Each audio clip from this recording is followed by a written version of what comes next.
होली की आत्मा। बचपन से शहर में रहने वाला मनोज इस साल होली की छुट्टियों में अपने गांव दुर्गापुर वापस आता है, जहां उसे देख पूरा गांव खुशी से झूम उठता है। जब गया था तब इतना सा था और अब देखो कितना बड़ा हो गया है। हाँ सरपंच जी, जब मैं गया था तब आप भी बहुत जवान थे और अब देखो कितने बूढ़े हो गए हैं आप। चलो चलो बढ़िया है, बच्चा घर वापस आ गया। इसी खुशी में आज रात पार्टी होगी। क्या बात है, गांव में भी पार्टियां होने लगी। वैसे अगर पार्टी की बात है तो आज क्यों सीधा होली पार्टी करते हैं। होली पार्टी की बात सुन चहल पहल में अचानक सन्नाटा छा जाता है, जिसे देख मनोज को कुछ अजीब लगता है। लेकिन तभी सरपंच बात पलट देता है। अब बहुत देर हो गई, चलो सब अपने घर चलो, पार्टी के बारे में कल सोचेंगे। मनोज भी मम्मी पापा के साथ घर आ जाता है, पर होली पार्टी और उस पर पूरे गांव की खामोशी वाली बात अभी तक उसके जहन से निकलती नहीं। पापा, होली पार्टी की बात पर सब चुप क्यों हो गए थे? अरे होगी उनकी कोई अपनी बात, मुझे गांव की पंचायत ही थोड़ी पता है। थक गया हूँ, चलो सो जाते हैं, कल बात करते हैं। पापा की बात मानते हुए मनोज भी सोने चला जाता है। आज तो छुपा लिया, लेकिन हफ्ते बाद जब होली का दिन आएगा तब इसे कैसे रोकोगे? अगली सुबह सूरज के साथ ही मनोज भी गांव घूमने निकल जाता है, जिस पर रास्ते में उसे अपनी ही उम्र के कुछ लड़के भी मिलते हैं, जिनसे दोस्ती कर अब वो उनके साथ घूमने लगता है। इसी तरह कुछ दिन बीत जाते हैं और होली नजदीक आने लगती है। दोस्तों, होली में 4 दिन ही बचे हैं, पर गांव में उसकी कोई तैयारियां क्यों नहीं दिख रही? क्योंकि यहाँ होली नहीं मनाई जाती। अरे पर ऐसा क्यों? वो राजा भूषण। अरे तुम 4 दिन के लिए आए हो, क्या इतना सोच रहे हो? चलो कुछ खाने चलते हैं। इसी के साथ एक बार फिर होली की बात को टलते हुए देख मनोज को शक होने लगता है। वो घर पहुंचते ही इंटरनेट पर अपने गांव और राजा भूषण के बारे में जानकारी निकालने लगता है। क्या? मुझे आज तक ये नहीं पता था। ऐसा कैसे?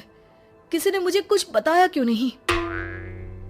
सारी जानकारी लेने के बाद मनोज गांव वालों या अपने मम्मी पापा से कुछ पूछे बिना खुद ही उसकी सच्चाई के बारे में छानबीन करने लगता है, जिसके चलते वो राजा भूषण की हवेली में पहुंचता है। वाह, क्या हवेली है यार!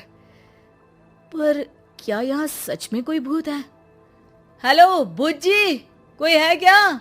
हम इस साल गांव में होली सेलिब्रेट कर रहे हैं, क्या आप उस पर थोड़ा इंटरव्यू देंगे? मनोज के ऐसा बोलते ही गांव में तूफान उठ जाता है और हवेली में रखी सारी चीजें हिलने लगती है। एक अदृश्य शक्ति मनोज को धक्का देकर हवेली से बाहर निकाल दरवाजा बंद कर लेती है। ये सब देख मनोज हैरान रह जाता है। क्या अभी मुझे हवा ने धक्का देकर बाहर निकाल दिया? मेरे होते हुए इस गांव में कभी होली नहीं मन सकती, इसलिए दोबारा ऐसी कोशिश भी मत करना, अंजाम बुरा होगा। आवाज सुन मनोज हैरानी से इधर उधर देखने लगता है, पर उसे कोई दिखाई नहीं देता। वो गांव वापस आ जाता है, जहां तूफान की वजह से सब कुछ तहस महस हो चुका होता है। आखिर ये तूफान आया कैसे? ना ऐसा कोई मौसम था और ना ही हमने होली का त्योहार मनाने की बात की थी। सरपंच की बात पर कोई रिएक्शन दिए बिना मनोज चुपचाप अपने घर चला जाता है। इस तरह देखते ही देखते होली का दिन भी आ जाता है और मनोज रंग लेकर गांव में निकल जाता है, लेकिन गांव पूरी तरह खाली होता है। अरे त्योहार का दिन है, धूमधाम की जगह मातम क्यों मनाया हुआ है? मनोज की आवाज सुन सब अपने घर की खिड़कियां खोल के घर के अंदर से ही उसे वापस जाने के लिए कहने लगते हैं, पर वो किसी की नहीं सुनता। तुझे पहले भी समझाया था, अगर होली खेलने की कोशिश भी की तो अच्छा नहीं होगा। अरे बात मान लो बेटा, तुम्हें सच नहीं पता। मुझे सब पता है। सालों पहले इस राजा ने एक अंधविश्वास फैलाया और आप लोग आज तक उसे मानते आ रहे हो। अरे बेटा, जब तुम पैदा भी नहीं हुए थे उससे भी बहुत पहले से इस गांव पर होली का श्राप है। अगर गांव में होली का त्योहार मनाया जाता है तो प्रलय आना पक्की बात होती है।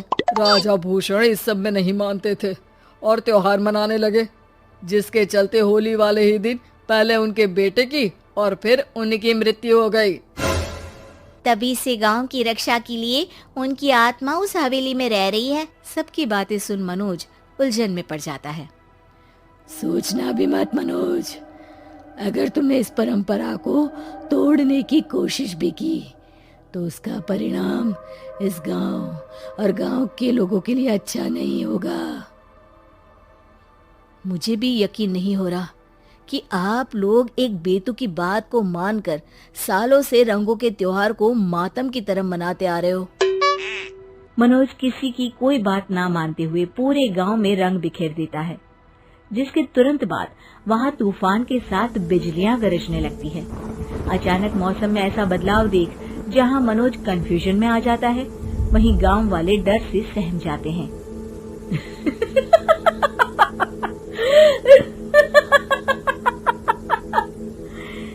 इस लड़के ने हमारे जैसे सिर्फ अपने स्वार्थ के लिए नहीं बल्कि पूरे गांव की खुशियों के लिए यहाँ होली मनाई है, जिस वजह से अब इस गांव पर होली का श्राप टूटता है। ऐसा बोलकर राजा का भूत वहां से गायब हो जाता है, जिसके बाद गांव के लोग धूमधाम से होली मनाते हैं। खुशियों के रंग गांव में बिखरे ही होते हैं कि अगली सुबह अचानक मनोज कहीं गायब हो जाता है और एक बार फिर गांव में होली का नया राज शुरू हो जाता है।